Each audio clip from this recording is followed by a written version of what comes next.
This channel does not promote any violent, harmful, or illegal activities. All content provided by this channel is meant for an educational purpose only. যদি MDH kitchen king কিচেনে থাকি তো আমরা যা ইচ্ছে তৈরি করতে পারি। বেগুনের ভর্তা, আলু কপি, ভিন্ডি মশলা, আরো অনেক কিছু। আর একবার স্বাগত আপনাকে টিভি 9 বাংলায় দুপুরের সুপার প্রাইম টাইম দেখছেন আপনারা ব্রেকলেস। আর এখন দুপুর 2টো মানেই ফুল অ্যান্ড ফাইনাল। আজ আমি দীপ রয়েছে আপনার সঙ্গে, আর শর্মিষ্ঠা তো আমার সহকর্মী আমার সঙ্গে রয়েছে। শুরুতে এই মুহূর্তে যে খবরে নজর রাখতে হবে, চারদিকে এই মুহূর্তে যা শুরু হয়েছে তাতে কিন্তু সত্যি সত্যি চিন্তা আরও বাড়ছে। ভিন রাজ্যে বাঙালি হেনস্থার ভুরি ভুরি অভিযোগ উঠছে, আর তার মধ্যেই আবার বাংলাদেশি অনুপ্রবেশকারী গ্রেপ্তার। হাওড়ার ডোমজুর থেকে এবার পাকড়াও বাংলাদেশি অনুপ্রবেশকারী। আরও বিস্তারিত এই বিষয়ে জানাবেন হাওড়া থেকে আমাদের সহকর্মী সুব্রত রয়েছেন আমাদের সঙ্গে। সুব্রত, দেখো দীপ, মজার বিষয় হলো দালাল মাধ্যমে এদেশে প্রবেশ করেছেন অনুপ্রবেশকারী। তিনি কিন্তু জানাচ্ছেন তিনি 1 বছর 2 বছর না, প্রায় 29-30 বছর ধরে এই রাজ্যে রয়েছেন। এবং তার নাম যেটা জানা যাচ্ছে নিবারুন মোল্লা, তিনি বাংলাদেশের বাসিন্দা, এমনটা তিনি নিজেই জানাচ্ছেন। এবং এখানে দালাল মাধ্যমে তিনি অনুপ্রবেশ করেছেন এবং ভুয়ো ভোটার কার্ড, আধার কার্ড তার থেকে পুলিশ উদ্ধার করেছে। গ্রামবাসীরা আজ এই গায়েসপুর থেকে এই অনুপ্রবেশকারীকে তাকে পাকড়াও করে এবং পুলিশের হাতে তুলে দেওয়া হয়। পুলিশ তাকে জিজ্ঞাসাবাদ করছে যে তার সঙ্গে আরো কারা কারা এসেছে বা কারা কারা রয়েছে। অর্থাৎ এই যে রোহিঙ্গা বা বাংলাদেশি বা ভিন দেশের মানুষজন, তারা কিন্তু এইভাবে পশ্চিমবাংলা একটা আস্তানা গাচ্ছে, যা কিন্তু চিন্তার বিষয় হয়ে উঠছে। এবং পাশাপাশি পুলিশ কিন্তু সম্পূর্ণ ঘটনার তদন্ত শুরু করেছে। সুব্রত, ধন্যবাদ তোমাকে। একদিকে বাংলাদেশ অনুপ্রবেশকারী গ্রেপ্তার, তার পাশাপাশি শর্মিষ্ঠা চিন্তায় রাখছে যে তার কাছ থেকেও আধার কার্ড আর ভুয়ো রেশন কার্ড মিলেছে। একদম সেই কারণেই কি কোথাও অন্য জায়গায় এই তথ্যগুলো একেবারে স্বীকৃতি দেওয়া হচ্ছে না পুলিশের পক্ষ থেকে, সেই বিষয়টাও কিন্তু বিরোধীদের পক্ষ থেকে অভিযোগ উঠেছে।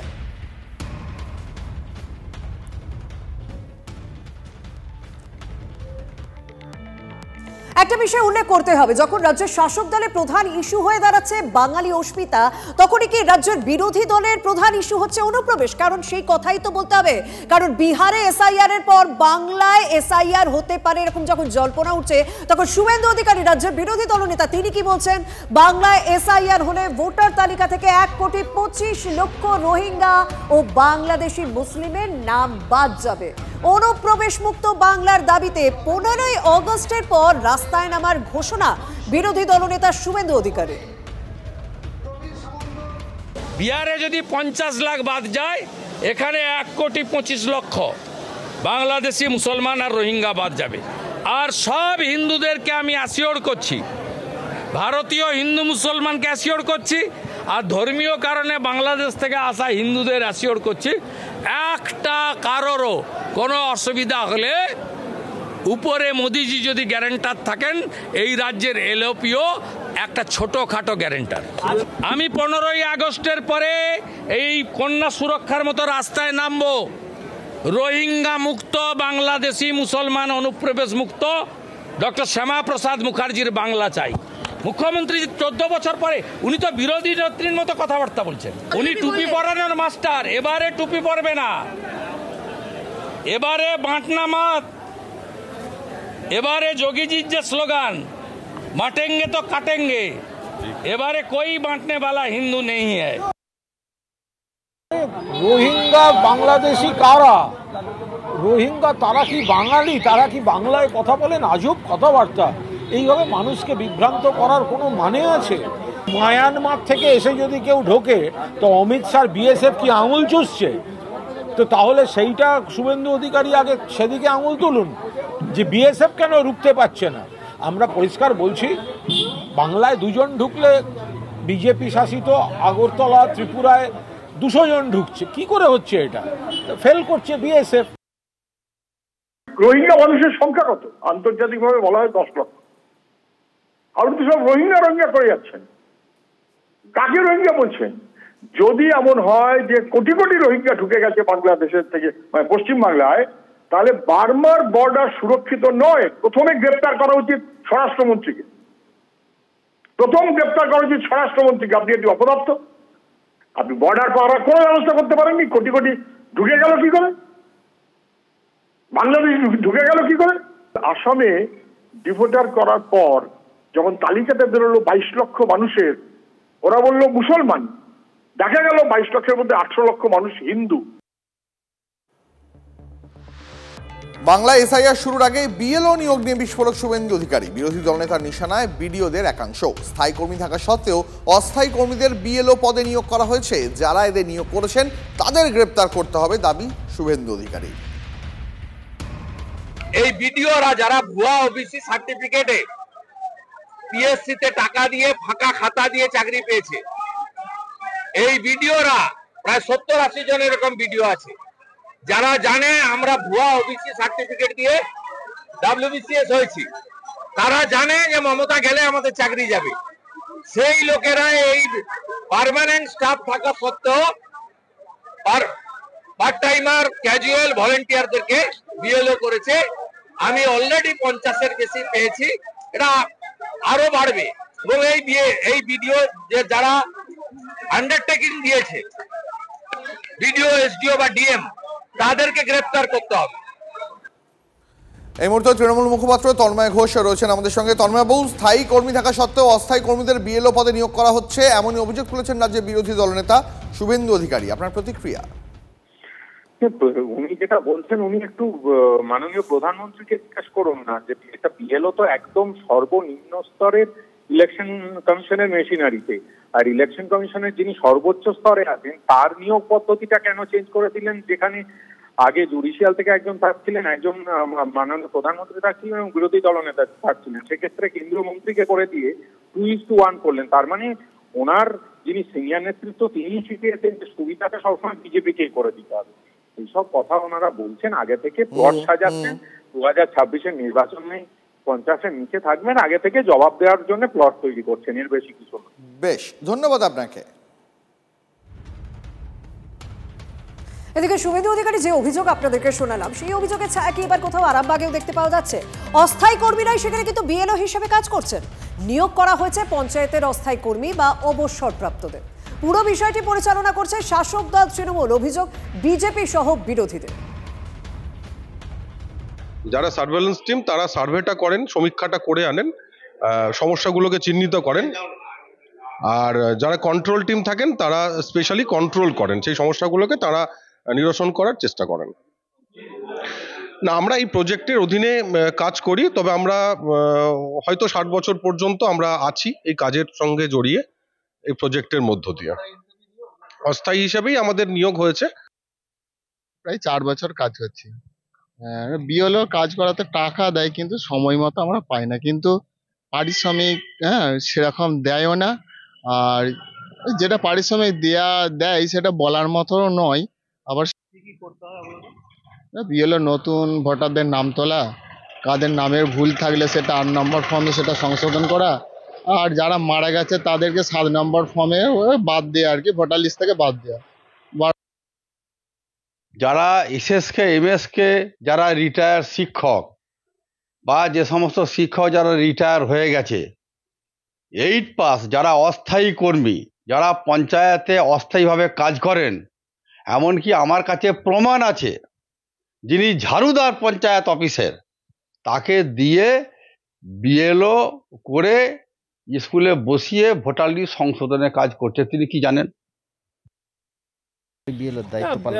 বিএলওর দায়িত্ব যারা করছে তারা যে আমি বলবো যে একেবারে ভুলভাল কাজ করে বেরিয়ে যাচ্ছে, আমি এটা বলবো না। আমি সবসময় বলতে চাইবো আমরা বলতে চাইবো যে নির্বাচন কমিশনটা কাদের, নির্বাচনের কমিশন কেন দায়ী তারা এড়িয়ে যাচ্ছে। আপনি একটা কাজ করলেন, আপনি ভুল করে বেরিয়ে গেলেন, তো তারপরে যারা দেখছেন তারা কোথায়? তারা নির্লিপ্ত কেন? তারা উদাসীনতা কেন? কিসের এত উদাসীনতা? এই মুহূর্তে যে খবরে নজর রাখবো, এসআইআর ইস্যুতে এবার প্রধানমন্ত্রীকে হুঁশিয়ারি তৃণমূল সাংসদ কল্যাণ বন্দ্যোপাধ্যায়ের। বাঙালি রোষেই প্রধানমন্ত্রীর পদ থেকে সরতে হবে মোদীকে, কারো রক্তচক্ষু সহ্য করব না হুঙ্কার শ্রীরামপুরে তৃণমূল সাংসদের। আরো বড় আন্দোলনের ডাক দিয়েছেন তিনি, শুনুন তিনি কি বললেন। নরেন্দ্র মোদী সরকার বলছে আমি ঠিক করে দেবো কারা ভোটার হবে না ভোটার হবে, মানে উনি ঠিক করবেন ভোটার হবে কে না হবে। বিজেপির লোক আর বিজেপির সঙ্গে লোক ছাড়া কাউকে ভোটার রাখবে না। আর ইলেকশন কমিশনও তাই, ইলেকশন কমিশন বলছে বিজেপির পার্টি অফিস থেকে মুছে লেখা লিখে নিয়ে এসো, তবে তোমার নাম ভোটার লিস্টে থাকে। গর্জে উঠতে হবে। আমরা অনেক দেখেছি, আমরা অনেকের লাল চোখ সহ্য করেছি, আমরা লাল চোখ সহ্য করবো না। বুঝিয়ে দেবো। আর নরেন্দ্র মোদী জেনে রাখুন, এই বাঙালির রোষেই কিন্তু আপনাকে এরপর প্রধানমন্ত্রী থেকে সরে যেতে হবে। আজকে এই কথা মনে রাখুন। বাঙালির রোষেই প্রধানমন্ত্রী পদ থেকে সরতে হবে নরেন্দ্র মোদীকে। এবার হুঙ্কার শ্রীরামপুরের তৃণমূল সাংসদের। এই মুহূর্তে বিজেপির নেতা জগন্নাথ চট্টোপাধ্যায় রয়েছেন আমাদের সঙ্গে টেলিফোন লাইনে।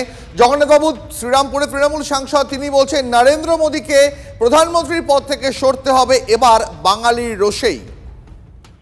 এখন দিনের বেলায় জেগে স্বপ্ন দেখার যে পদ্ধতি তৃণমূল কংগ্রেসের উক্ত সাংসদ আবিষ্কার করেছেন, তার কোনো ওষুধ, অ্যালোপ্যাথ, হোমিওপ্যাথ, কবিরাজিতে আছে বলে আমার মনে হয় না। দিবা স্বপ্ন দেখা ভালো, কিন্তু জেগে দিবা স্বপ্ন দেখা এ তো বড় কঠিন রোগ। এ ব্যাধির চিকিৎসা কোথায় হয় সে আমি জানি না। এসএসকেএম হাসপাতালের ঠিকানায় পাঠিয়ে দিন ওই সাংসদকে। বেশ, ধন্যবাদ আপনাকে।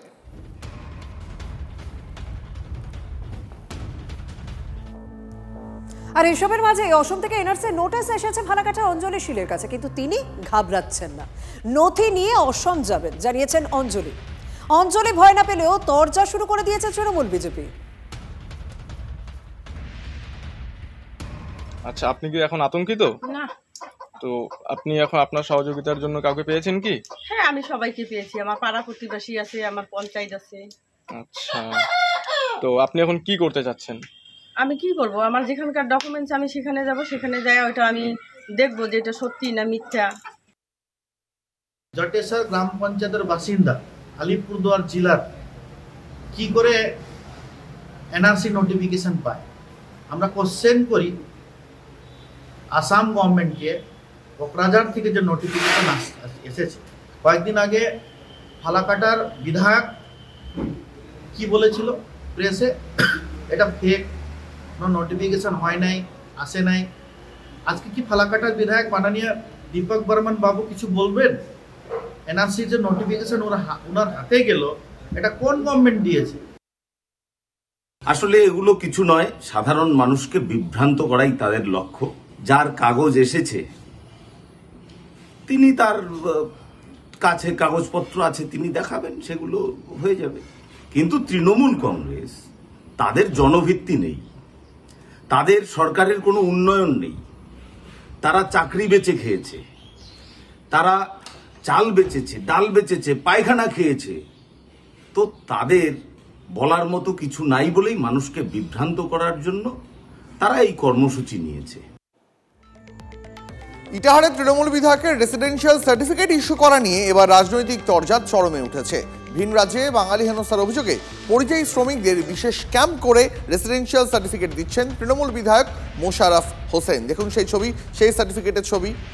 এই নথির জন্য এখন ক্যাম্পে ভিড়ে জমাচ্ছেন আতঙ্কিত পরিযায়ী শ্রমিকের পরিবার, তাদের লোকজনেরা।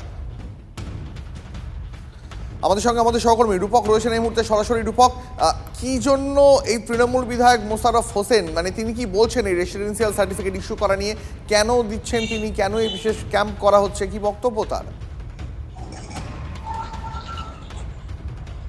দেখো, মোশাররফ হোসেন বিধায়ক, তার কিন্তু একটাই কথা যে ভিন রাজ্যে কাজে গিয়ে, বিশেষত ইটাহার ব্লকের যারা পরিযায়ী শ্রমিকরা রয়েছেন, তারা কিন্তু হরিয়ানাতে গিয়ে কিন্তু তারা নির্যাতনের শিকার হচ্ছেন, পুলিশি হয়রানির শিকার হচ্ছেন, এমনটাই কিন্তু অভিযোগ তুলে তিনি কিন্তু বলছেন যে তাদের সচিত্র পরিচয়পত্র এবং পুলিশের তরফে দেওয়া যে পরিচয়পত্র, তার জন্য পুলিশ ভেরিফিকেশনের জন্য তার তরফে, এমএলএর তরফে একটা সার্টিফিকেট, রেসিডেন্সিয়াল সার্টিফিকেট দেওয়া হচ্ছে।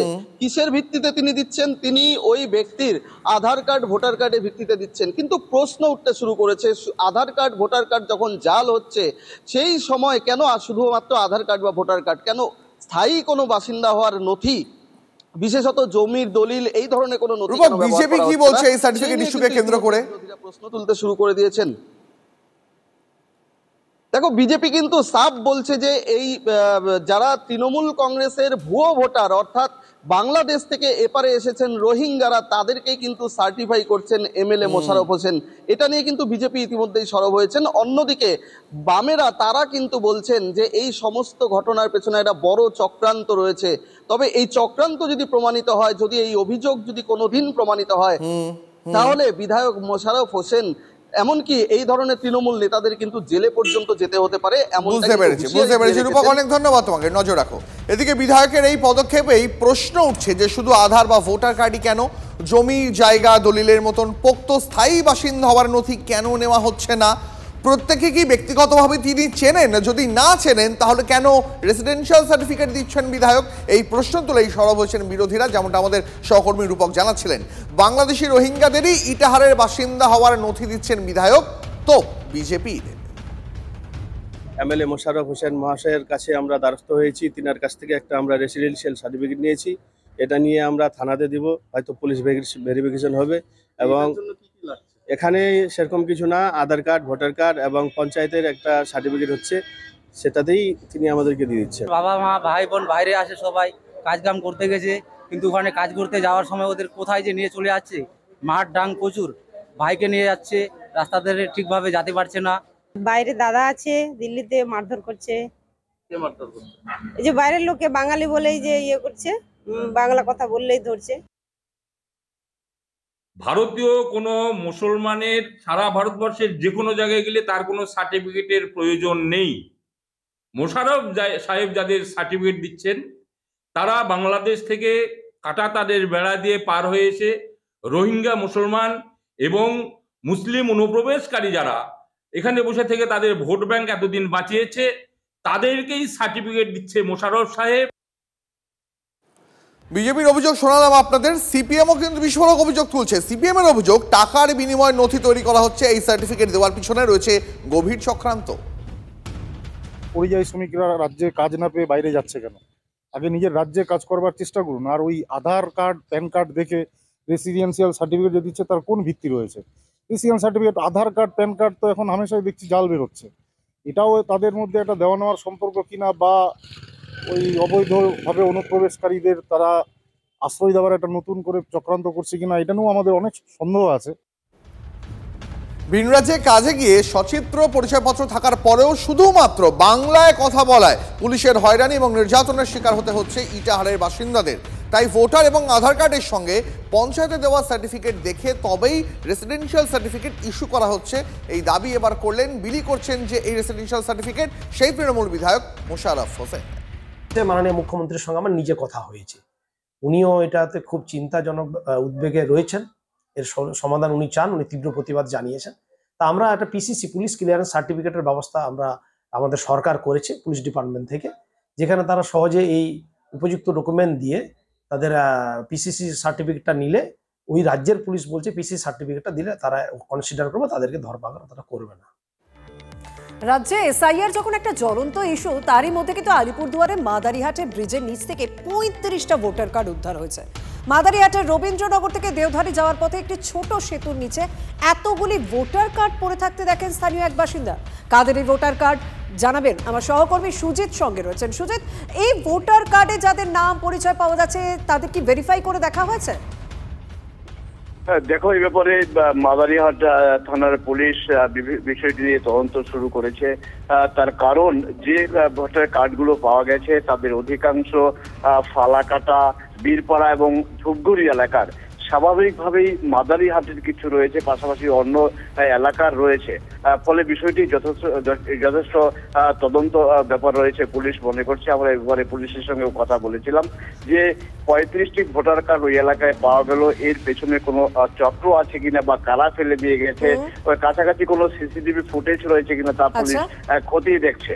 এবং এই হঠাৎ করে এখানে এতগুলো ভোটার কার্ড পড়ে থাকতে দেখে স্বাভাবিকভাবে একটা উদ্বেগ তৈরি হবে। অনেক ধন্যবাদ সুজিত। বহু জায়গায় আমরা বীরপাড়ায় যেমন রেশন কার্ড পাইলাম, সেইভাবে আজকে আমরা দেখলাম এইখানে ভোটার কার্ড পড়ে আছে। তো আমরা এই যে ভুয়ো রেশন কার্ড, ভুয়ো যে ভোটার কার্ড, বিভিন্ন দালাল চক্র পড়ে এখানকার সাধারণ মানুষরা তাদেরকে যে ভোটার কার্ডের দায়িত্ব দিয়ে দেয়, এই দায়িত্ব দেওয়ার পরে কিন্তু তারা কিছু টাকা পয়সার লেনদেন করে এবং ভোটের সময় এরা এই ভোটার কার্ড ব্যবহার করে বিভিন্ন জায়গায় ভোট করায়। বিরোধীরা বলতে বিজেপি যে এখানকার মণ্ডল সভাপতি, সেই মনে হয় এখানকার পঞ্চায়েত তার এলাকায় ওটা পাওয়া গেছে, প্রধাননগর এলাকায় তাদের এলাকায় পাওয়া গেছে। এখন এটা ভুয়ো না অরিজিনাল সেটা নিশ্চয়ই প্রশাসন দেখবে। আর এবার যে খবরের নজর রাখবো, এসআইআর এর বিরোধিতায় পথে কংগ্রেস। দক্ষিণ কলকাতা জেলা কংগ্রেসের উদ্যোগে যদুবাবুর বাজারে বিক্ষোভ, ভাষা আন্দোলনের নামে চুঁচুড়ায় মিছিল তৃণমূলের। অন্যদিকে বাংলাভাষী মানেই বাংলাদেশি নয়, বিশরপাড়ায় পোস্টার সেঁটে প্রতিবাদ সিপিএম এর। এই মুহূর্তে ছবি দেখাচ্ছি আপনাদের। এসআইআর এর বিরোধিতায় পথে কংগ্রেস, দক্ষিণ কলকাতা জেলা কংগ্রেসের উদ্যোগে যদুবাবুর বাজারে বিক্ষোভ।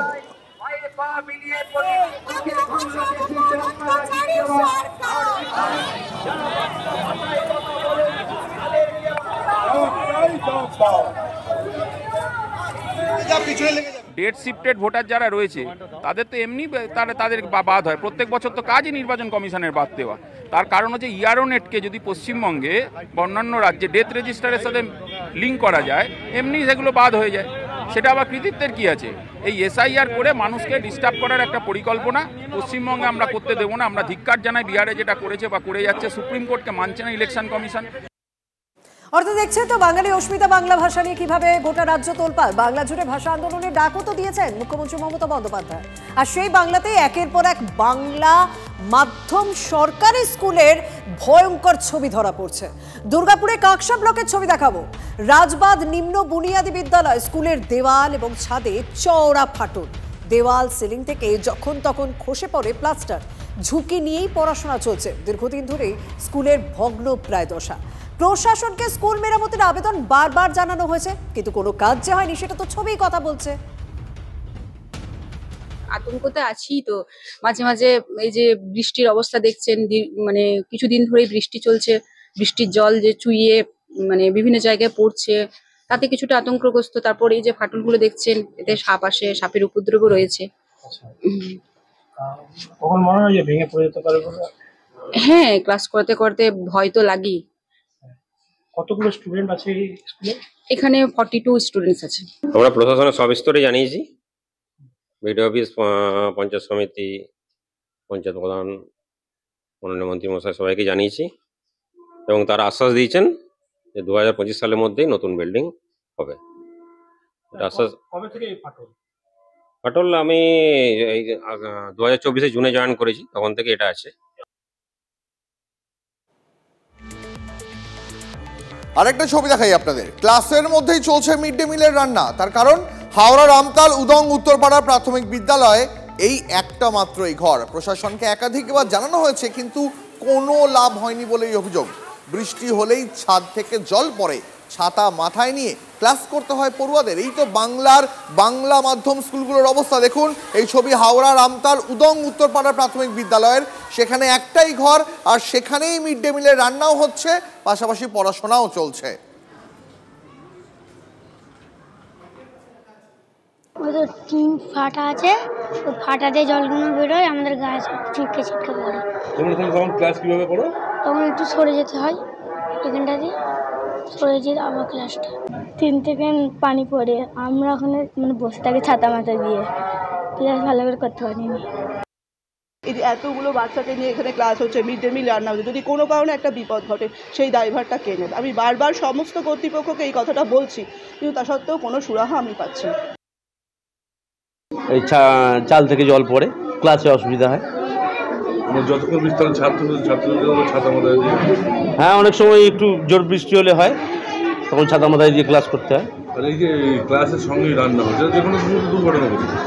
হ্যাঁ, আমরা তো চেষ্টা করছি, বিভিন্ন দপ্তরে জানানো হয়েছে, ম্যাডাম জানিয়েছেন। এখানে যারা এসআই অফিসার আছেন, উনি তৃণমূলের তাবেদারি করছেন এবং স্থানীয় প্রশাসনে উনি বসে আছেন। স্থানীয় মানুষ প্রায় এখানে 9 থেকে 10 বছর উনি স্থায়ীভাবে রয়ে আছেন। একজন এসআই কি করে স্থায়ীভাবে থেকে তৃণমূলের তাবেদার হিসেবে, তৃণমূলের নেতা হিসাবে এই স্কুলগুলোকে, যারা আমরা বিরোধী দল করি, সেই স্কুলগুলোকে টার্গেট করে কোনো উন্নয়নের জন্য টাকা দিচ্ছে না। দুপুরে সুপার প্রাইম টাইমে আরো একবার স্বাগত আপনাকে। শর্মিষ্ঠার সঙ্গে আমি দীপ রয়েছি। ফুল অ্যান্ড ফাইনালের এই পর্বে শুরুতেই যে খবরের নজর রাখবো, কাল কোনোভাবেই নবান্ন অভিযান করা যাবে না। হাইকোর্টের রায়কে ঢাল করে স্পষ্ট জানিয়ে দিল হাওড়া পুলিশ। চাকরি ফেরানো, বকেয়া ডিএ সহ একাধিক দাবিতে কাল নবান্ন অভিযানে অনার সংগ্রামী যৌথ মঞ্চ, চাকরিহারা শিক্ষকদের মঞ্চ সহ সব মিলিয়ে অন্তত 5টি সংগঠন। সুশোভন রয়েছেন আমাদের সঙ্গে। সুশোভন, হাওড়া পুলিশের কি বক্তব্য? দেখো, হাওড়া পুলিশ থেকে স্পষ্টত বলে দেওয়া হয়েছে যে হাইকোর্টের নির্দেশ মানতে হবে, আর সেখানে কোনো রকম বেআইনি জমায়েত করা যাবে না, এবং এটাও বলে দেওয়া হয়েছে বেআইনি জমায়েত হলে পুলিশ যা করণীয় সেই পুলিশ সেটা করবে। তার জন্য যে কারণগুলো দেখানো হয়েছে যে একদিকে সাধারণ মানুষের যে জনজীবন সেটা ব্যাহত হতে পারে, সপ্তাহের প্রথম দিন স্কুল রয়েছে, স্বাভাবিকভাবেই সেখানে বাজারহাট রয়েছে, তাই সব মিলে কিন্তু কোনোভাবে বেআইনি জমায়েত করা যাবে না। যদিও যারা এই কর্মসূচি ঘোষণা করেছেন তারা বলছেন যে তারা এই কর্মসূচি তারা যেমন রেখেছিলেন সেই কর্মসূচি সেইভাবেই আগামীকাল হবে, এবং তার পরিবর্তে তারা একটা কথা অভিযোগ করছেন যে তাদের বাড়িতে বাড়িতে তাদের সংগঠনের বেশ কিছু জনের বাড়িতে ইতিমধ্যে হাইকোর্টের যে নির্দেশ সেই নির্দেশের একটি করে প্রতিলিপি কিন্তু প্রত্যেকের বাড়িতে পৌঁছে যাচ্ছে। সেই বিষয়টাও কিন্তু তারা যথেষ্ট গুরুত্ব দিয়ে দেখছে, এবং তারা কিন্তু অন্যদিকে অনড় যে তাদের যে কর্মসূচি সেটা আগামীকালই হবে, এবং সেই মুহূর্তে তারা পরবর্তী সিদ্ধান্ত নেবে। বুঝতে পেরেছি, ধন্যবাদ সুশোভন। संग्रामी যৌথ মঞ্চ और पश्चिम बंग বঞ্চিত চাকরিহারা, চাকরিজীবী, চাকরি প্রার্থী ঐক্য সংগঠন যারা এই প্রোগ্রাম নিতে চলেছিলেন তাদের প্রোগ্রামকে কোনো পারমিশন হাওড়া সিটি পুলিশের পক্ষ থেকে দেওয়া হয়নি। মাননীয় উচ্চ ন্যায়ালয় পরিষ্কারভাবে বলে দিয়েছেন কি কোনো অ্যাসেম্বলি, কোনো বেআইনি জমায়েত এটা করা যাবে না, और যদি কেউ বেআইনি জমায়েত করে তাহলে পুলিশ অ্যাজ পার ল ব্যবস্থা নেবে। হাইকোর্টের রায়কে অপব্যাখ্যা করে রাজ্য প্রশাসন কোনো দিক থেকে এঁটে উঠতে না পেরে বিভিন্ন রকমের বিভ্রান্তি ছড়ানোর চেষ্টা করছে। সকলের উদ্দেশ্যে জানাই যে আমাদের 28 তারিখের যে নবান্ন চলো কর্মসূচি, সেই কর্মসূচিতে কোনো রকম বাধা নিষেধ বা বাধা দান হাইকোর্ট করেনি। নিত্যধন মুখার্জি স্ট্রিটে কোনো রকম মিছিল করার ক্ষেত্রে ওনারা বাধা নিষেধ আরোপ করেছেন। আমরা প্রথম দিন থেকে যে অনুমতি চেয়েছিলাম তার মধ্যে নিত্যধন স্ট্রিটে মিছিল করার কোনো রকম বিষয় ছিল না প্রথম দিন থেকেই, এবং হাইকোর্ট যে রায় দিয়েছে সেখানে বলেছে ব্যবসায়ীদের কোনো অসুবিধা না করতে। ব্যবসায়ীদের কোনো অসুবিধা আমরা করছিও না। আমাদের পূর্ব নির্ধারিত কর্মসূচি অনুযায়ী আগামীকাল বেলা 12টার সময় হাওড়া স্টেশনে জমায়েত হয়ে আমরা মিছিল করব, এবং নবান্ন বাসস্ট্যান্ডে আমাদের জমায়েত হওয়ার কথা। পুলিশ যদি বাধা দানের চেষ্টা করে, যেখানে বাধা দান করবে সেখানেই শান্তিপূর্ণভাবে অবস্থান আমাদের চলবে। 2009 রাজ্য গ্রুপ ডি এত বছর ধরে রাস্তায় গান্ধী মূর্তির পাদদেশে, মাতঙ্গিনীর পাদদেশে আছি, তাদের দাবি দেওয়া পূরণ করা হয়নি। তাই আমরা মুখ্যমন্ত্রীর সাথে বসে আলোচনা করতে চেয়েছিলাম, তাই নবান্ন অভিযান, নবান্ন কর্মসূচি গ্রহণ করেছিলাম। এই অভিযানে আমরা সমস্ত মানুষকে আহ্বান জানিয়েছিলাম, পতাকা ছাড়া সমস্ত রাজনৈতিক দলকেও আমরা আমন্ত্রণ করেছিলাম। আমরা এই কর্মসূচি থেকে এক পাও সরছি না, সরব না, আমরা ভয় পাইনি। 20 থেকে 22 জনের বাড়িতে এরকম চিঠি পাঠানো হয়েছে। যদি আমাদের বাড়ির কোনো অভিভাবক বা বৃদ্ধ বাবা মা, অসুস্থ বাবা মায়ের কোনো ক্ষতি হয়, এই দায় সম্পূর্ণ পুলিশ প্রশাসন এবং এই সরকারের। অর্থাৎ 28শে জুলাই নবান্ন অভিযান নিয়ে একদিকে যখন আন্দোলনকারীরা অনড়, অন্যদিকে হাওড়া পুলিশের পক্ষ থেকে জানিয়ে দেওয়া হয়েছে নবান্ন অভিযান করা সম্ভব নয়, এবং হাইকোর্টের নির্দেশকেই তারা হাতিয়ার করেছেন। তবে 9ই আগস্ট ফের নবান্ন অভিযানের ডাক দিয়েছেন রাজ্য বিরোধী দলনেতা শুভেন্দু অধিকারী। তিলোত্তমার বাবা মাকে নবান্ন অভিযানের অনুমতি দিতে আবেদন শুভেন্দু অধিকারী। 9ই আগস্টের কর্মসূচির সঙ্গে আবেগ যুক্ত রয়েছে। 9ই আগস্টের জন্য আন্দোলনকে জড়ানো ঠিক নয়, মন্তব্য বিরোধী দলনেতার। সম্পূর্ণ বিষয়ে আমার আবেদন উচ্চ আদালতকে, যে তার বাবা মাকে, অন্তত বাবাকে পার্টি করে তার বাবা মা সশরীরে বা তিনি যদি লয়ার দিয়ে তার বক্তব্য কোর্টে রাখার সুযোগ দিয়ে তারপরে অর্ডার দিন।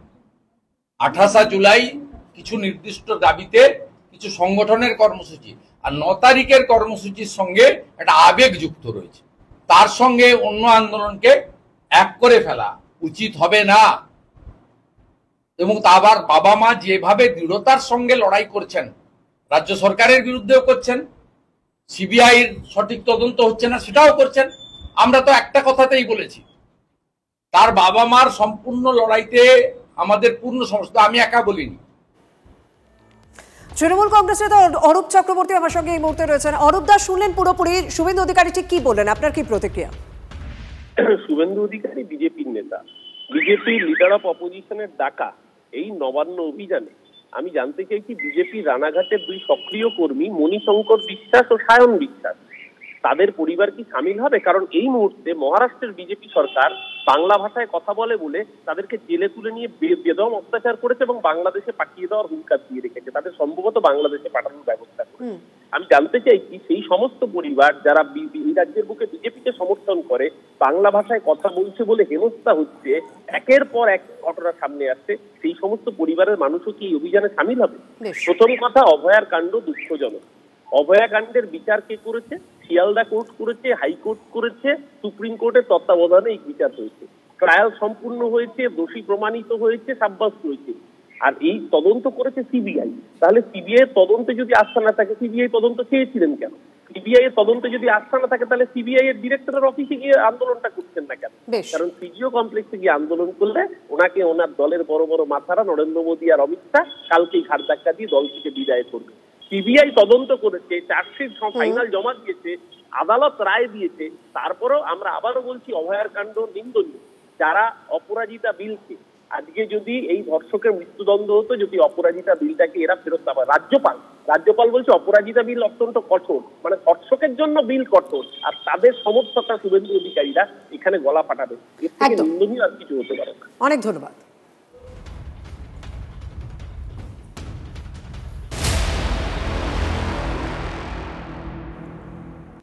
এবার একটা ছবি দেখাই আপনাদের, বেহাল রাস্তার ছবি। শুধুমাত্র তাই নয়, এতটাই সেই রাস্তার অবস্থা বেহাল যে খাটিয়াই একমাত্র ভরসা কোনো রোগীকে হাসপাতালে নিয়ে যাওয়ার জন্য।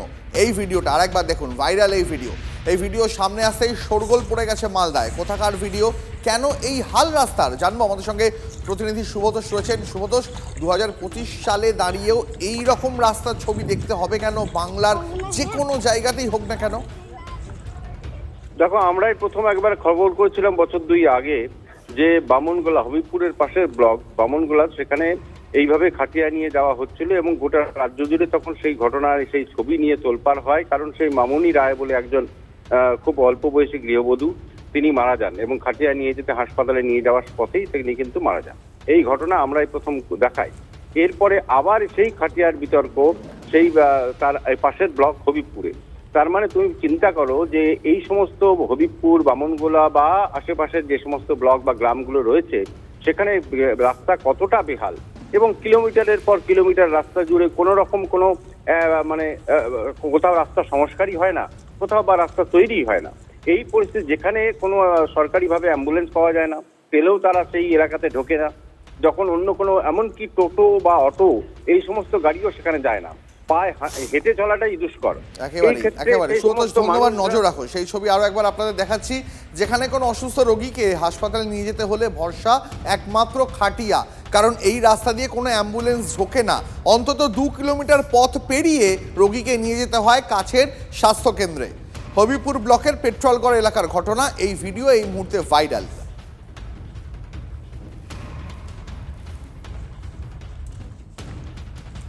ওখানে তো কাদা, ট্যাক্সি আর আসে না, আর খাটিয়াতে করে নিয়ে চলে এসেছি ওখান থেকে। কষ্ট হয় তোমাদের? হ্যাঁ, কষ্ট হয়, অনেক কষ্ট হয়। এরকমই যাতায়াত করতে হয় তোমাদের? হ্যাঁ, এরকমই রোগী এরকমই নিয়ে আসি। এর থেকে আর ভালো রাস্তা নাই আমাদের, এটাই যাওয়ার রাস্তা আমাদের সারা বছর। হ্যাঁ, সারা বছরই। ভোট যখন হয় সেই সময় ওরা শুধু আসে ভোট চাইতে, বাকি কোনো কাজ নাই। আজ অবধি আমরা ডিএম স্যারের কাছে অ্যাপ্লিকেশন করেছি রাস্তার জন্য, আজ অবধি আমরা কোনো রিপ্লাই পাইনি ওটার। পঞ্চায়েতের পক্ষ থেকে 3 কিলোমিটার রাস্তা করা অসম্ভব। পঞ্চায়েত যতটুকু পারছে ততটুকু করে ওই ধীরে ধীরে করছে, কিন্তু পঞ্চায়েতের পক্ষ থেকে এই রাস্তা 3 কিলোমিটার রাস্তা করা অসম্ভব। 3 কিলোমিটার রাস্তা আমাদের পঞ্চায়েতের দ্বারা করা কোনো মতেই সম্ভব না। যাই হোক, আমরা কিছু করেছি, বাকি 2 কিলোমিটার এখনো বাকি আছে। আমাদের এইখানে জেলা পরিষদ আছে বিজেপির, বিধায়ক বিজেপির, এমপি বিজেপির, এরা কোনো কাজই করছে না। এরা যদি একটু দেখে তাহলে আমাদের রাস্তাগুলা এইরকম থাকে না। আমরা চেষ্টা করছি, কিন্তু আমাদের দ্বারা অত বড় রাস্তা করা তো সম্ভব না। বারবার করে প্রশাসনের কাছে দ্বারস্থ হয়েছে এই রাস্তার জন্য। আর এই ভিডিও এখানে কতবার করে মানুষগুলো অসহায়ভাবে দিন কাটাচ্ছে, এখানে যেতে পারছে না, অ্যাম্বুলেন্স না আসতে পারছে না বলে কত কত মানুষ মারা যাচ্ছে। প্রশাসনের কাছে বারবার করে অ্যাপ্লিকেশন করেছি, অ্যাপ্লিকেশন করার পরে ডিএম কে দিয়েছি, বিডিও কে দিয়েছি, আদিবাসী উন্নয়ন দপ্তরকে দেওয়া হয়েছে, তাও তারা কোনো রকম কর্ণপাত করেনি এই বিষয় সম্বন্ধে। বারবার করে আমরা বিজেপির প্রতীকে জিতা বলে আমাদের এলাকার জন্য কোনো রকম কাজ করছে না এখানকার তৃণমূল পরিচালিত রাজ্য সরকার। শুধু কি মালদা ছাড়াও রাজ্যের দিকে দিকে রাস্তার তো এমনই হতশ্রী দশা। আসুন আপনাকে পাশাপাশি বেশ কয়েকটা ছবি দেখাই, সুতির ছবি দেখাই। দেখুন সেখানে অবস্থা, সেখানেও রোগীকে কাঁধে করেই নিয়ে যেতে হচ্ছে, কারণ রাস্তা এতটাই খারাপ যে সেই রাস্তায় অ্যাম্বুলেন্স ঢোকে না। সবঙ্গের ছবি দেখাচ্ছি, সেখানেও রাস্তার এরকমই অবস্থা, সেখানেও রোগীকে কাঁধে করে নিয়ে যাচ্ছেন তার পরিজনেরা। নারায়ণগড়ের ছবি দেখাচ্ছি, কয়েকদিন আগেরই ছবি এটা, নারায়ণগড়ের ছবি, সেখানেও রোগীকে ডুলিতে বসিয়ে নিয়ে যেতে হচ্ছে। সুতির ছবি দেখাচ্ছি আপনাদের, সেখানেও রাস্তা এতটাই খারাপ যে সেই রাস্তায় গাড়ি ঢোকে না। চন্দ্রকোনা, সেখানেও রাস্তার একই অবস্থা, এতটাই কাদা রাস্তা জুড়ে যে আসলে ওটা রাস্তা নাকি ওটা একটা ক্ষেত বোঝার উপায় নেই। নবগ্রামের ছবি দেখাচ্ছি, নবগ্রামের ঘটনা দেখিয়েছিলাম আপনাদের ইন ডিটেল, সেখানেও কিন্তু রাস্তার এতটাই খারাপ অবস্থা যে সেখানে গাড়ি ঢোকে না। অর্থাৎ রাজ্যের বিভিন্ন জায়গায় ছবি তো দেখালাম, তার মধ্যে মালদা অন্যতম, মুর্শিদাবাদের ছবিও ছিল। আবারও মুর্শিদাবাদে আর একটা ছবি দেখাবো, সেখানেও ভরসা কিন্তু খাটিয়া রাস্তার জন্য। হতশ্রী ছবি দেখুন, চিকিৎসকের কাছে রোগীকে নিয়ে যেতে অ্যাম্বুলেন্স নয়, খাটিয়া ভরসা। সোশ্যাল মিডিয়ায় এই ভিডিও ভাইরাল হয়েছে। জানা যাচ্ছে ছবিটি মুর্শিদাবাদ জেলার সুতি 2 নম্বর ব্লকের উমরাপুর পঞ্চায়েতের এলাহাবাদ গ্রামে, এবং এই গ্রামের যে প্রধান রাস্তা, সেই প্রধান রাস্তা বেহাল অবস্থায়, কাদায় ভর্তি, মাঝে ছোট বড় গর্ত রয়েছে। গ্রামে স্বাভাবিকভাবে কোনো অ্যাম্বুলেন্স ঢোকে না, অন্য কোনো গাড়িও ঢোকে না। গ্রামের কেউ অসুস্থ হয়ে পড়লে খাটিয়ার কারণেই নিয়ে যেতে হয়। সেই ছবি দেখতে পাচ্ছেন মালদা, মুর্শিদাবাদ, যেখানে জায়গার নামটা পাল্টে যাচ্ছে, রাস্তার ছবি এক।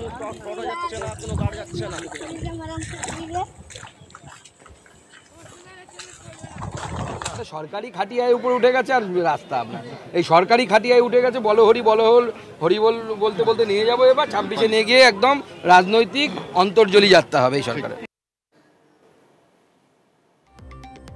আরেকটা ছবি দেখাই আপনাদের, কাদায় ভর্তি রাস্তা, তার উপর দিয়ে পিঠে ব্যাগ আর হাতে জুতো নিয়ে প্রত্যেক দিন স্কুলে যেতে হয় খুদে পড়ুয়াদের। যে কোনো সময় পা পিছলে গেলে ঘটতে পারে বড় সড় দুর্ঘটনা। এই ছবি চন্দ্রকোনা 1 নম্বর ব্লকের মনোহরপুর গ্রাম পঞ্চায়েতের বেড়াবেড়িয়া গ্রামের খেয়াঘাটের অবস্থা। দেখুন একবার ছবিটা, এখানে কোথায় ঘাট দেখতে পাচ্ছেন বলুন তো, এটা কি আদৌ খেয়াঘাট? কিন্তু এই খেয়াঘাট দিয়ে প্রত্যেক দিন ঝুঁকি নিয়ে, কার্যত বলতে গেলে প্রাণের ঝুঁকি নিয়ে যাতায়াত করতে হয় অন্তত 60 থেকে 70টা গ্রামের পরিবারকে। নিজেরাই উদ্যোগ নিয়ে গ্রামবাসীরা বাঁশের সাঁকো তৈরি করেছেন, কিন্তু প্রত্যেক বছর বর্ষা এলেই সেই সাঁকো ভেঙে যায়। এলাকার মানুষের দাবি, বছরের পর বছর প্রশাসনকে জানালেও কোনো সুরাহা হয়নি, যার খেসারত সব থেকে বেশি দিতে হচ্ছে এই ছোট ছোট স্কুল পড়ুয়াদের, যাদের প্রাণ হাতে করে এই বর্ষায় এই খেয়াঘাট পার হতে হয়।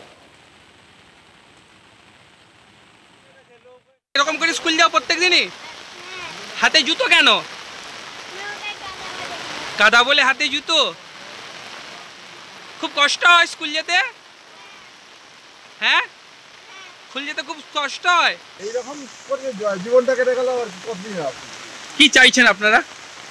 একটা রাস্তা ফাস্তা কিছুই নেই, পোল কিছু নেই। একটা রুগী এলে বেড়া, রুগীকে নিয়ে একটা ডেলিভারি কেস হলে বেড়া বাড়িতে রয়ে যাচ্ছে, একটা কোনো অসুখ হয়ে গেলে নিতে পারছি নি। রাজ্যের দুর্নীতি কোথায় কোথায় না দেখেছি আমরা। স্কুলের শৌচালয় তৈরির টাকা হাফিজ, এবার ড্রেনের ঢাকনা তৈরির নামে টাকা আত্মসাতের অভিযোগ উঠছে। ভুয়ো বিল এবং জাল সার্টিফিকেটে টাকা আত্মসাতের অভিযোগ তৃণমূল প্রধানের বিরুদ্ধে। মালদার মানিকচক ব্লকের এনায়েতপুর গ্রামের ঘটনা। পঞ্চায়েতের প্রধান তপতি মণ্ডলের বিরুদ্ধেই অভিযোগ উঠছে। এনায়েতপুর হাই স্কুলের শৌচালয় তৈরিতে দুর্নীতির পর এবার স্থানীয় নিকাশি নালার ঢাকনা তৈরিতে দুর্নীতি। ঠিকাদার সংস্থার সঙ্গে পঞ্চায়েত প্রধান এবং পঞ্চায়েত কর্মীদের যোগসাজশের অভিযোগ উঠছে। বিডিও অফিসে অভিযোগ দায়ের করেছেন গ্রামবাসী একাংশ। অভিযোগ অস্বীকার পঞ্চায়েত প্রধানের। না, কাজ হয়নি। ড্রেনের কি কাজ ছিল? ঢাকনা লাগানো, ঢাকনা লাগায়নি। লাগায়নি, কি করা হয়েছে? এই কি কাজ এসেছিল ড্রেন ঢাকা কাজ এসেছিল? আচ্ছা জানেন আপনারা? আমি জানি। আচ্ছা তারপর কি হলো? ওই তো বললো কি 10 দিন 15 দিন বলতে বলতে আর শেষ। ও তো খেয়ে নিয়েছে, বুঝতে পারছি আমরা। আচ্ছা না তো আপনার হয়ে যেত। গ্রামবাসীরা কমপ্লেন করছে বিডিও সাহেবকে, যদি তারা সিআর না নিয়ে থাকে উপযুক্ত তদন্ত করলে উপযুক্ত শাস্তি হবে প্রধানের।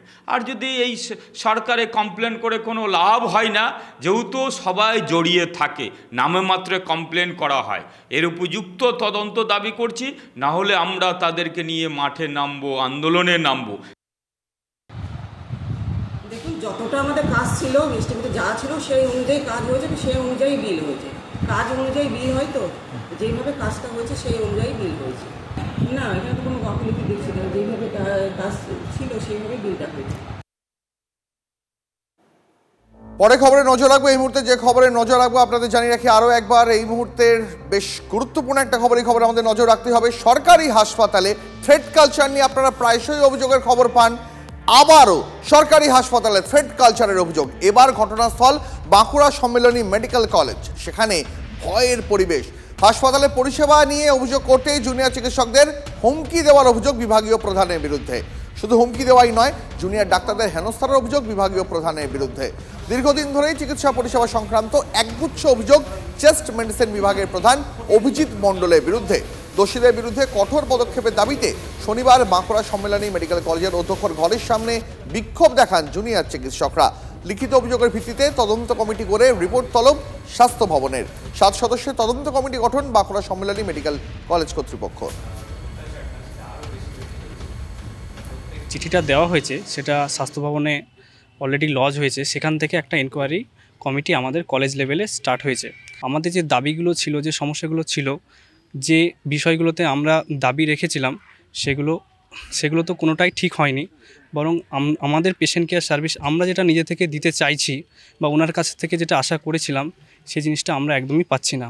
আমরা ঠেট পাচ্ছি আমার ক্যারিয়ার নিয়ে, আমার লাইফ নিয়ে, আমার ফিউচার কীরকম হবে উনি সেটা ডিসাইড করবেন, এরকমটাই বলেছেন। আমরা যেহেতু এখানে ট্রেনি, আমরা কিছু শিখবো, কিছু জানবো, তার আন্ডারে থেকে কিছু কাজ করব, একটা ফ্রুটফুল এনভায়রনমেন্টে কাজ করব, সেই জিনিসটা আমরা আশা করেছিলাম ওনার কাছ থেকে। দেখুন, একটা অভিযোগ আমরা স্বাস্থ্যভবন থেকে, মানে স্বাস্থ্যভবন হয়ে আমাদের কাছে এসেছে, ঠিক আছে। হাসপাতাল রিলেটেড যে স্পেসিফিক কোনো অভিযোগ বা কি বলবো আমরা পেশেন্ট সার্ভিস নিয়ে কোনো অভিযোগ, সেটা কিন্তু ডিরেক্টলি আমার কাছে এখনও অবধি আসেনি। কি আমরা একটা এনকোয়ারি কমিটি ফর্ম করা হয়েছে, প্রিন্সিপাল স্যারের কাছেই চিঠিগুলো এসেছিলো, উনি এনকোয়ারি কমিটি একটা ফর্ম করে দিয়েছেন। তো আমাদের এই কমিটির কাজকর্ম চলছে, তাতে যে হাসপাতালের যে সমস্ত বা সার্ভিস, পেশেন্ট সার্ভিসের ব্যাপারটা বিশেষ করে যে সমস্ত ল্যাকুনার কথা বলা হয়েছে, উল্লেখ করা হয়েছিল, সেগুলো আমরা দেখছি এবং সেগুলো যাতে কারেক্টেড হয় সে ব্যাপারে আমরা ব্যবস্থা নিচ্ছি। বাঁকুড়ায় সন্তানকে খুনের অভিযোগে গ্রেপ্তার বাবা মা। বেশ কয়েকদিন ধরে আপনাদের দেখাচ্ছিলাম বাঁকুড়ার একটা বাচ্চা দীর্ঘদিন ধরে নিখোঁজ রয়েছে, কিন্তু সেই ঘটনা তদন্তে যখন পুলিশ নামে তখন জানতে পারে বিবাহ বহির্ভূত সম্পর্কের জেরে নিজেদের বচসা, স্ত্রীর বিবাহ বহির্ভূত সম্পর্ক ছিল, নিজেদের মধ্যে বচসা, তারপরে সন্তানকে বালিশ চাপা দিয়ে খুন করে দম্পতি। 3 দিন পর জেরায় শিকার দম্পতি। নিখোঁজ হয়ে যাওয়া সন্তানকে খোঁজ পুলিশে অভিযোগ দায়ের। বাবা মা 3 দিন পর স্বীকার করলো যে তারাই বালিশ চাপা দিয়ে সন্তানকে খুন করেছে। আমার সঙ্গে রয়েছেন সহকর্মী হীরক, তার সঙ্গে কথা বলে তবে আপনাদেরকে আরো একবার জানিয়ে রাখি, বেশ কয়েকদিন ধরে নিখোঁজ ছিল এই বাচ্চাটি, সেই খবরও আপনাদের সামনে তুলে ধরেছিলাম।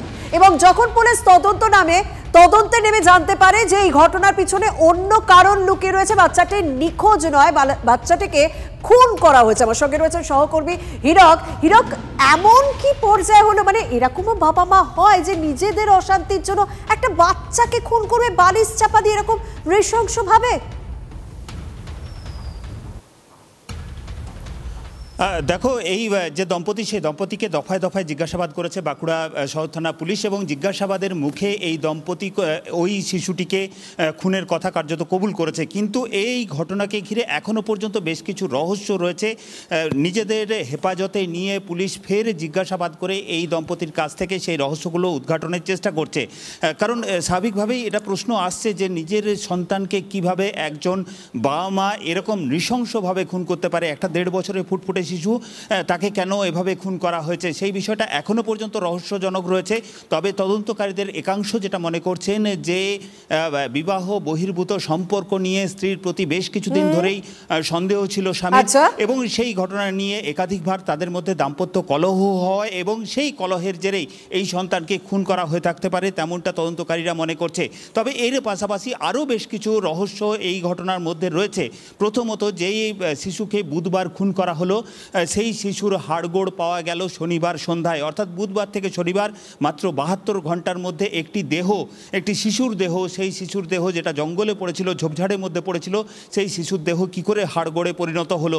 এখানে তদন্তকারীরা যেটা মনে করছেন, যেটা অনুমান করা হচ্ছে যে ওই এলাকায় যথেষ্ট সংখ্যক শেয়াল রয়েছে এবং সেই শেয়ালেই ওই শিশুর দেহ খুবলে খেয়েছে। এমনই বেশ কিছু রহস্য রয়েছে যে একদম বুঝতে পারছি, মানে মারাত্মক অভিযোগ এবং সত্যি খুব নৃশংস ঘটনা। শুধুমাত্র বালিশ চাপা দিয়ে জঙ্গলে ফেলে দিয়ে আসাই নয়, এবং যেভাবে পরে উদ্ধার হয়েছে ওই বাচ্চাটি, পুলিশ অনুমান করছে যে কোথাও শিয়ালে খুবলে খেয়েছে ওই বাচ্চাটির দেহ। হীরক, তুমি নজর রাখো। মেরে ফেলে পাশেই একটা জঙ্গল আছে, ছোট একটা জঙ্গলের মতো, ওখানে বডিটা ফেলে দিয়েছে, এটাই আমাদেরকে বললেন এনারা।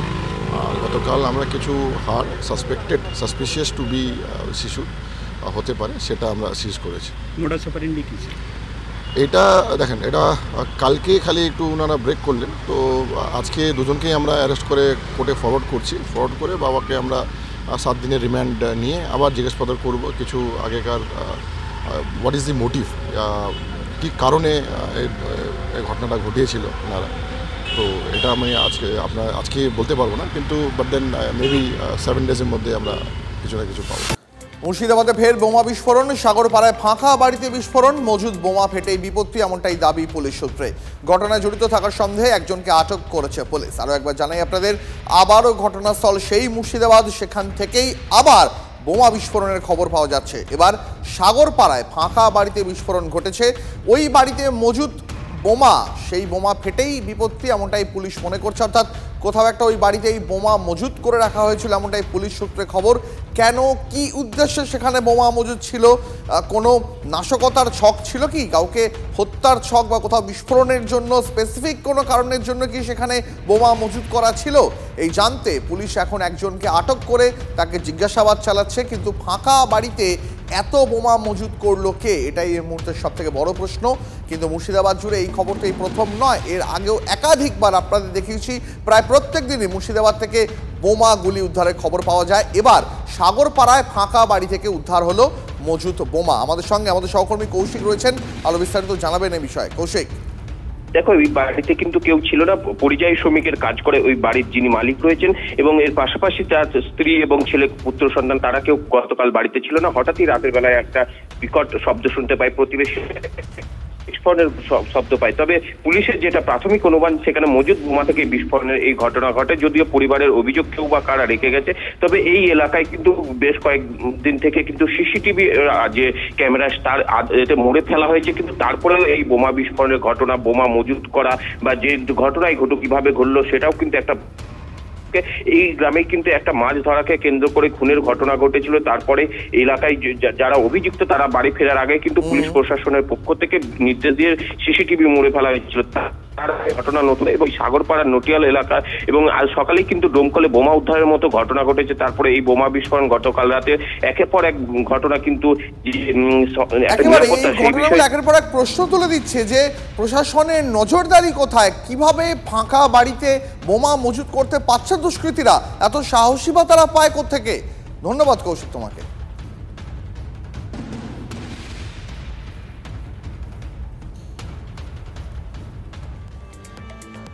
কলকাতায় জামতারা গ্যাংয়ের এবার পর্দাফাঁস হলো, পুলিশের জালে 4 জন। একটি বেসরকারি ব্যাংকের ভুয়ো ওয়েবসাইট খুলেছিল তারা, একটি ভুয়ো নাম্বার ব্যবহার করে প্রতারণা চালাচ্ছিল। প্রায় 1 লক্ষ টাকার বেশি হাতিয়ে নেওয়ার অভিযোগ উঠেছে। ধৃতদের কাছ থেকে প্রায় 2.5 লক্ষ টাকা সহ বেশ কিছু সামগ্রী উদ্ধার করা হয়।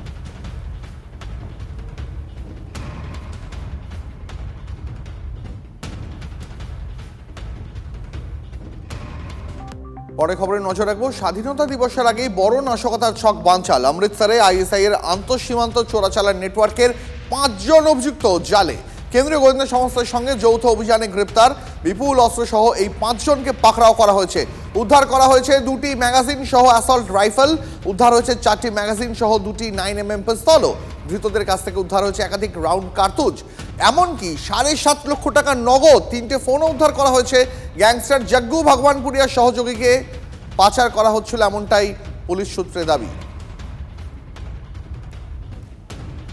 বিভিন্ন ড্রোনের মাধ্যমে এরা এই ইন্টারন্যাশনাল বর্ডারে ড্রাগ এবং আর্মস অ্যামিনেশন ক্রস করে। কেন ড্রাগ? কারণ আমরা ইতিমধ্যে জানি যে হাওয়ালা আমাদের সরকার চারিদিক দিয়ে বন্ধ করে দিয়েছে, টাইট হয়ে গেছে। তো ওরা ইজি মানি, রেডি মানি পাচ্ছে না। তো ড্রাগ যেটা পাঠাবে সেটা যদি পাঞ্জাবে দুটো লক্ষ্য এদের, একটা হচ্ছে পাঞ্জাবের ইউথ তাদের নষ্ট করা এবং রেডি পয়সা পাওয়া। যে পয়সাটা এই যে ড্রাগ এবং আর্মস আসছে এইটা কিন্তু ওরা পৌঁছে দেবে। এটা কিন্তু ডাইরেক্টলি স্লিপার সেলের মাধ্যম দিয়ে যেখানে ওদের গন্তব্য, যেখানে ওদের টার্গেট, যেটা ওরা ভাবছে সেখানে ওরা তাদের হাতে পৌঁছে দেবে। তাই আমাদের গোয়েন্দা বিভাগ যারা আছে এবং সেন্ট্রাল এজেন্সি, পুলিশ ডিপার্টমেন্ট, যেখানে পাঞ্জাব পুলিশ একটা বড় সাফল্য পেল। হরিদ্বারে মনসা দেবী মন্দিরে মর্মান্তিক দুর্ঘটনা, পদপিষ্ট হয়ে মৃত অন্তত 6 পুণ্যার্থী, জখম হয়েছেন অনেকেই। মনসা দেবী মন্দিরের সিঁড়িতে ওঠার রাস্তায় বিদ্যুতের তার ছিঁড়ে যাওয়ার গুজব ছড়িয়ে পড়ে, তারপরে হুড়োহুড়ি শুরু হয়ে যায়। জখম পুণ্যার্থীদের মধ্যে বেশ কয়েকজনের অবস্থা আশঙ্কাজনক, শোক প্রকাশ করেছেন প্রধানমন্ত্রী নরেন্দ্র মোদী। এদিকে মন্দিরে পদপিষ্ট হয়ে মৃত্যুর ঘটনায় তদন্তের নির্দেশও দেওয়া হয়। সিসি ক্যামেরা ফুটেজ খতিয়ে দেখে প্রত্যক্ষদর্শীদের বয়ান রেকর্ড করছে পুলিশ।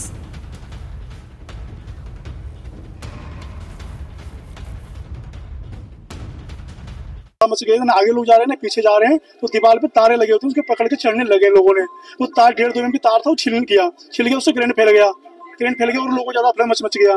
फिर लोगों को गिरते लगे, मेरे सामने तो 10-12 लोग तो गिर चुके थे सर, ठीक है, उसमें से मैं भी शामिल था उसमें। तो अपनी जान तो मैं बचा लिया, फिर लोगों को और भी जितना बचा सकता मैंने बचाया। मैं भी खड़ा होकर जितना मेरा हिम्मत जुटा, उसके बाद मैं भी गिर गया। फिर मैं अंतिम में मेरे को लोगों को साइड कर दिया, फिर मेरे लोग भी पिछड़ गए। भगदड़ में कुछ लोगों के घायल होने की सूचना मिली थी, जिसे तत्काल पुलिस बल द्वारा वहां से जितने भी लोग थे उनको वहां से हॉस्पिटल लाया गया लोगों के सहयोग से। और करीब 35 लोग यहाँ लाए गए थे जीडी हॉस्पिटल में, जिसमें से अभी 6 लोगों की मृत्यु की पुष्टि हुई है। बाकी लोगों को या तो यहाँ इलाज चल रहा है या उन्हें हायर सेंटर भेजा गया है तत्काल। इसके पीछे जो मुख्य कारण अभी तक हमारे जो प्रथम दृष्टया समझ में आया है, वहाँ पर जो मंदिर मार्ग में करीब 100 मीटर नीचे सीढ़ियों के पास में ये करंट लगने की अफवाह को लेके ये भगदड़ हुई थी। अभी इसके कारणों का हम लोग पता लगा रहे हैं। बचाव के काम चल रहे हैं और जो हताहत हुए हैं, मैं भगवान से प्रार्थना करता हूँ कि उनको अपने श्री चरणों में स्थान दे। उनके परिजनों को जो असमय एक बड़ा कष्ट उनके सामने आया है, उस कष्ट को सहन करने की शक्ति प्रदान करे। इस घटना के मजिस्ट्रियल जांच के आदेश कर दिए गए हैं और ये अफवाह क्यों फैली, कैसे फैली, इसकी जांच की जा रही है। जो भी इसमें दोषी पाया जाएगा उनके खिलाफ कार्रवाई की जाएगी। घायलों को हर संभव मदद की जा रही है। MDH চানা মশলা, এখন ছোলা হোক বা বরবটি দানা, সাদা চানা হোক বা কালো, সব রান্নাই হবে অসাধারণ।